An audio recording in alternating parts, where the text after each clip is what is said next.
4, 5월 제예상대로 오르면은 하반기에는 좀 조정이 있으리라고 보고 있기 때문에요. 주가를 보면서 현재 경제 지표는 보지 말자. 그 52,000원이라는 주가가 올해 삼성전자 영업이익이 굉장히 안 좋은 걸 반영한 주가라는 겁니다. 이 10년 단위로 미국 주가가 좋았다, 우리 주가가 좋았다 그러는데 앞으로 10년은 저는 요즘 그 많은 분들이 가지고 있는 생각은 셀인메이, 그래서 4월 정도까지만 주식을 하고 4월 정도에는 다 주식을 정리해야 되는 거 아닙니까? 이번에 5월 되면 또 계속해서 안 좋은 일이 있었으니까 예. 이번에 또 그렇지 않겠냐. 제 예상보다 뭐 한두 달 한 달 정도 빠를 수가 있는데요. 네. 일단 제가 가지고 있는 모델은 5월까지는 좋습니다. 네. 그거는 좀 지켜봐야 될 것 같은데요. 네. 그런데 뭐 4, 5월 제 예상대로 오르면은 하반기에는 좀 조정이 있으리라고 보고 있기 때문에요. 그때 좀 비중을 좀 줄이시는 게 좋을 것 같습니다. 하반기에요. 지금은 비중을 줄일 때는 아니라고 보고 있습니다. 그렇군요. 지금 유동성이 아직도 풍부하다고 말씀을 하셨는데 요즘 그래서 미국에서 나오는 얘기가 금리보다도 긴축으로 유동성을 땡기면서 그 뭔가 연준이 시장을 조절하지 않겠냐라는 걱정들을 많이 하면서 시장 참여자들이 좀 그 뭐죠? 이 걱정을 많이 하고 있는데 이 부분은 어떻게 생각하시나요? 미국은 통화 정책이 정말 탄력적으로 하죠. 뭐 2020년 코로나 때문에 적정 통화 증가율보다 한 26%포인트 이상 공급하다가요. 작년 4분기 보니까 8%포인트 정도 적정 통화 공급보다 마이너스 공급했어요. 그러면서 미국은 상당히 통화 긴축을 하는데요. 우리나라도 물론 그 통화 증가율은 낮아지고 있습니다. 네. 그런데 규모는 아직도 줄어들고 있지는 않거든요. 규모는 아직까지 늘어나는데 그 중에서도 많은 자금들이 그동안 은행 정기예금으로 갔는데 이제 은행 금리가 떨어지다 보니까 그 돈들이 다시 대기 자금으로 오고 있다는 겁니다. 그렇군요. 그렇다면 말씀하신 대로 뭐 이러저러한 변수들이 있다 해도 그냥 뭐 진짜 경기 침체 그 경착륙이 확인되는 그 전까지 5월 정도까지는 좋은 장이 흘러갈 것이다. 저는 뭐 그렇게 보고 있습니다. 네, 그렇게 보시는 걸로 이해를 하겠습니다. 지금 그렇다면 많은 분들이 이제 고점에서 물려서 지금 괴로워하시다가 요즘 다시 많이 회복이 되셔가지고 좋아하시는 분들도 있긴 하지만 좀 더 빠질 걸로 생각해가지고 이미 정리를 하셨던 분들은 또 지금 속이 엄청 상하거든요. 포지션을 미리 정리하셨던 분들. 그러다 보니까 지금이라도 들어가야 되나 이런데 또 지금 들어갔다는 또 고점에 물리는 거 아닐까 걱정이 많으신 거죠.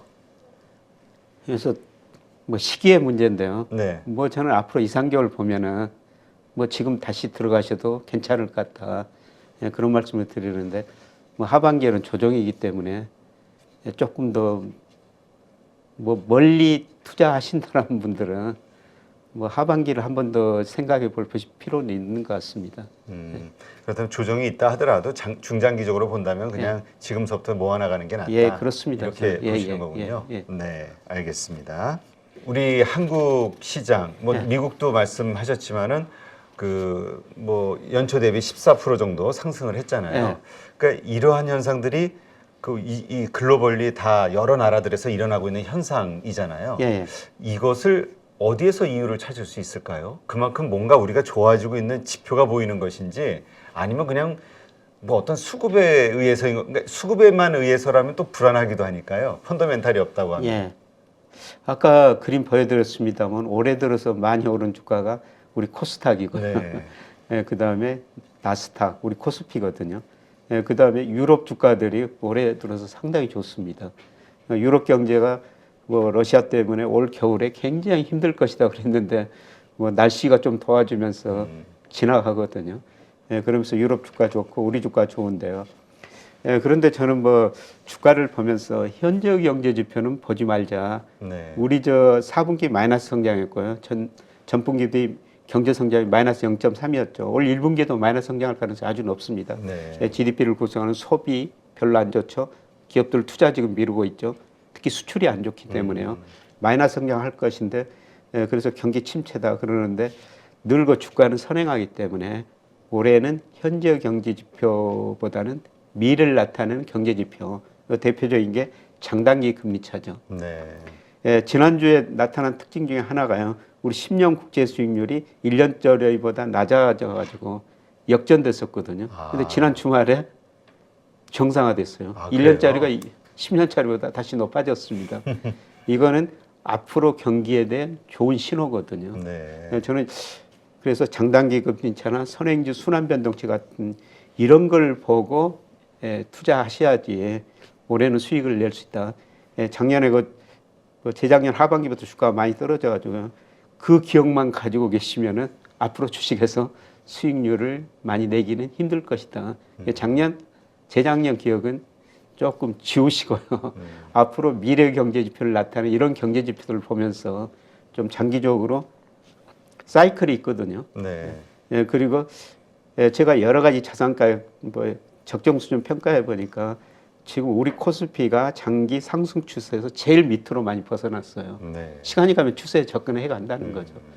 그래서 현재의 경제 지표는 계속 어렵다는 이야기만 나올 텐데 우리가 장단기 금리 있잖아 선행지수 같은 걸 미래를 보시면서 올해는 거 투자하시는 게 좋을 것 같습니다. 네, 그렇군요. 그러니까 나쁘다 할 때 오히려 그때가 매수의 기회다. 저가 그렇습니다. 매수에. 근데 말씀 들어보니까 삼성전자, 하이닉스 같은 경우도 그 가장 안 좋은 실적 내보내고 적자네. 그때서부터 외국인이 매수하면서 이렇게 상승이 시작이 됐던 것 같아요. 예, 그렇죠. 삼성전자 작년 4분기 실적 발표할 때 원래는 영업이 4조 5천억이다. 33분기 만에 최저치를 기록했다. 정말 안 좋은 거죠. 그렇죠. 예, 그런데 그때 5만 2천 원까지 떨어졌다가 지금 6만 원이 넘었지 않습니까? 그래서 그 5만 2천 원이라는 주가가 올해 삼성전자 영업이익이 굉장히 안 좋을 걸 반영한 주가라는 겁니다. 네. 그래서 주식시장은 늘 선행성이 강하기 때문에 현재의 경제 지표보다는 미래의 경제 지표를 좀 보시는 게 좋을 것 같습니다.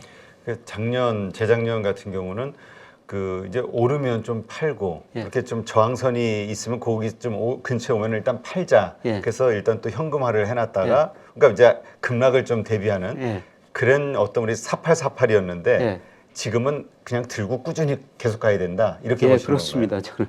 저는 기본적으로 우리 명목 GDP에 비해서 아직도 주가가 제가 평가해보면 20% 코스피가 저평가돼 있거든요. 아, 그래요? 그래서 결국은 시간이 흘러가면은 20%는 오른다는 겁니다. 근데 지금 전반적으로 우리가 기업 실적이 안 좋아져서 이게 좀 북밸류가 좀 낮아진 거 아니냐 이런 의견을 가지신 분들도 있거든요. 아마 아까 하반기에는 조정이 올 것이다. 큰 폭 조정은 아니라고 생각합니다만은 그런 이유 때문에 그런 조정이 올 거라고 생각하는데요. 그런데 저도 오랫동안 이제 경제 전망을 하고 있습니다만은 경제 성장률이 낮아질 때는 전망한 것보다 낮아지니까 계속 뒤따라서 경제 성장 전망치를 낮추죠. 그런데 이제 경제 성장이 올라갈 때는 전망한 것보다 높게 나오니까 뒤따라서 높게 전망하는 애널리스트도 대부분 마찬가지입니다. 그런데 지금은 나쁘기 때문에 아마 애널리스트들 기업 수익 예상치들이 계속 낮아질 거예요. 그런데 최근에 이제 주가가 오르니까 생각이 좀 달라질 거라고 생각합니다. 그래서 아니네. 제가 과거에 분석해 보니까 애널리스트들 영업이익 추정치냐 목표 주가가 실제 주가보다 한 1개월 정도 후행하더라고요. 주가가 오르면은 또 예상치들이 올라갈 수가 있다는 거죠. 저는 이런 것들이 올 하반기 후반부터 나타나리라고 보고 있습니다. 이러한 현상은 우리 한국에 말씀하신 대로 저평가 영역에 있기 때문에 한국에만 일어나는 현상으로 보시나요? 아니면 글로벌리 다 이런 어떤 상승 시세가 나오는 한 해가 될 거라고 보시나요? 차별화는 될 거라고 보고 있습니다. 그래서 올해 작년 11월부터 글로벌 주식형 자금 펀드 보면요. 미국으로는 거의 안 들어가고 있어요. 유럽으로 좀 들어가고 있고요. 아시아로 많이 들어오고 있거든요. 그런데 중국으로 특히 많이 들어왔고요. 올 2월 15일까지 올해 들어서 중국으로는 222억 달러가 들어갔습니다. 많이 들어갔네요. 그 다음에 재작년에 외국인들이 2021년에는 230억 달러, 그 다음에 작년에는 89억 달러 팔았죠. 그런데 올해 73억 달러, 지금 2월 15일까지 73억 달러가 들어온 거거든요. 많이 들어왔네요. 1년 동안 한 해 거는 다 1년 동안인데요. 그렇죠. 작년 한 해 동안 빠져나간 자금보다 거의 지금 그동안 비슷하게 들어오고 있다는 거죠. 그래서 이런 걸 보면은 아시아 시장, 한국, 중국, 대만으로 지금 자금이 많이 들어오고 있거든요. 그래서 결국 방향은 같은데 앞으로 그 차별화가 심화될 것 같고요. 상대적으로 이런 거 세 나라 주가가 좋을 거라고 보고 있습니다. 그런데 우리나라하고 제가 미국 주가하고 비교해 보면요, 10년 단위로 우리 주가가 좋았다가 미국 주가가 됐다 이런 사이클이 반복되거든요. 네. 1980년대는 우리 주가가 미국 주가보다 훨씬 더 많이 올랐죠. 특히 86년에서 88년 3조왕이 있으면서 우리 코스피가 많이 올랐고요. 그다음에 90년대는 미국 주가가 많이 올랐죠. 미국에서 정보통신혁명이 있으면서요. 그래서 2000년에서 2009년까지는 미국 주가 월 평균 수익률이 마이너스였습니다. 그런데 우리는 뭐 중국 때문에 성장했고요. 근데 지난 2010년부터 2019년까지 지난 10년은 미국 주가가 많이 올랐는데요. 이 10년 단위로 미국 주가가 좋았다, 우리 주가가 좋았다 그러는데 앞으로 10년은 저는 미국보다는 우리 시장이라고 보고 있습니다. 네. 그래서 이런 자금 이동 보더라도 뭐 한 몇 달 가지고 판단할 수는 없는데요. 이런 게 앞으로 그 추세라고 보고 있습니다. 네, 그렇군요. 하여튼 우리 시장이 지금 계속 상승했었던 거, 뭐 중국 시장도 가파르게 상승했었던 이유를 저 외국인의 매수세라고 이제 보통 평가했잖아요. 예. 근데 또 한편에서는 그런 얘기도 있거든요. 어쨌든 강달러고 그렇다면은 지금 이제 우리 걱정하는 게 금리 역전 현상이 미국하고 지금 우리나라만 해도 한 1.25% 정도 차이 나는데 이번에 또 연준이 올리면 한국도 뭐 올려야 되지 않냐 뭐 이런 설왕설래가 있잖아요. 이러한 어떤 금리 역전차로 인해서 원래는 이게 돈이 다 미국 쪽으로 빠져나가야 되는 거 아니야? 이렇게 생각하시는 분들이 있어요. 의아하게. 제가 10년 단위로 우리가 좋았다, 미국이 좋았다 이런 반복 현상이 있는데요. 가장 중요한 요소가 달러 지수거든요. 달러가 강세될 때 미국 주가가 좋았고 달러가 약세될 때 달러가 하락할 때 우리 주가가 좋았습니다.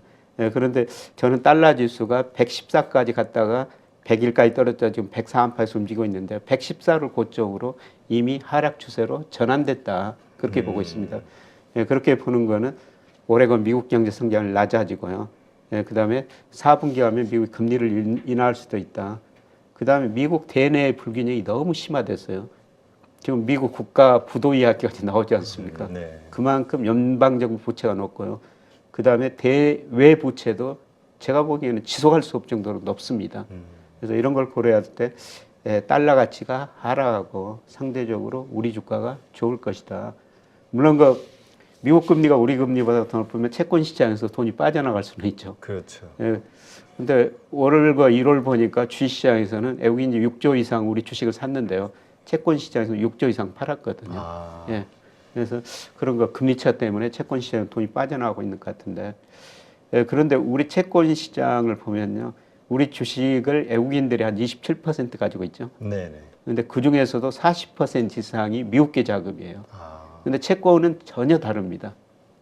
채권은 45%가 아시아계 자금이고요. 아마 일본 자금이 거의 많이 들어있을 겁니다. 중국 자금도 들어있을 거고요.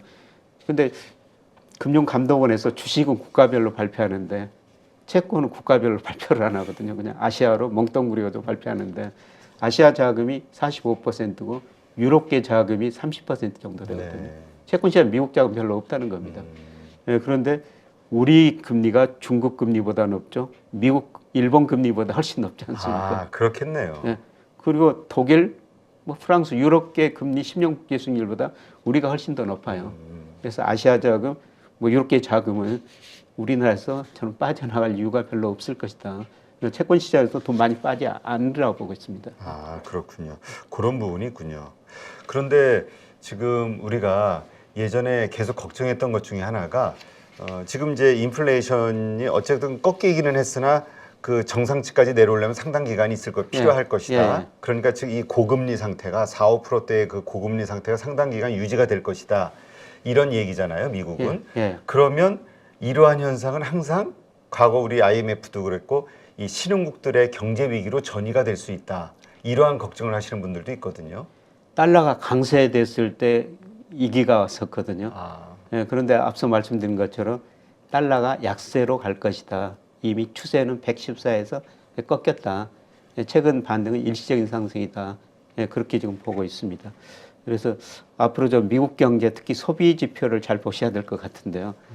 저는 소비가 감소하면서 미국 경제가 올해 그 0.5% 성장 못할 것이다. 예, 그러면 달러 가치가 하락할 수밖에 없다. 네. 달러 가치가 강세될 때 미국으로 돈이 들어가는데요. 달러 가치가 하락하면 미국으로 돈이 안 들어가거든요. 그럼 얘기는 이런 고금리가 좀 유지가 이렇게 좀 된다 하더라도 올해 그것이 이 다른 나라들의 어떤 경제 위기 쪽으로 가는 어떤 요인이 되지는 않을 것이다. 물론 일부 어려운 나라들도 있죠. 그거는 저는 뭐 이기까지 가는 나라는 소수, 아주 극소수라 보고 있고요. 뭐 대부분의 나라는 견딜 수 있다고 보고 있습니다. 주 요인은 그냥 강달러. 예, 약달러로. 이게 중요한 요인인 거군요. 예, 그렇습니다. 네, 알겠습니다.